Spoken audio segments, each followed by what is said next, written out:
చిలుక, జింక స్నేహం. మరి ఆ చిన్న కథలోకి వెళదామా?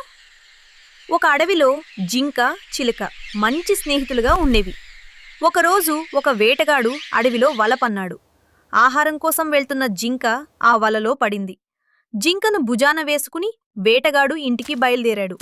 ఇదంతా చెట్టు మీద నుంచి చూస్తున్న చిలుక తన మిత్రుడైన జింకను ఎలాగైనా కాపాడాలని నిర్ణయించుకుంది. వేటగాడు వెళ్తున్న దారిలో తనకు దెబ్బ తగిలినట్లు నటిస్తూ ఎగరలేకపోతున్నట్టుగా చిలుక నటించింది. అది చూసిన వేటగాడు భుజాన ఉన్న జింకను పక్కన పెట్టి చిలక దగ్గరకు వెళ్ళాడు. అప్పటికే తప్పించుకోవడానికి ప్రయత్నిస్తున్న జింక ఒక్క ఉదుటున పరుగు తీసి పారిపోయింది.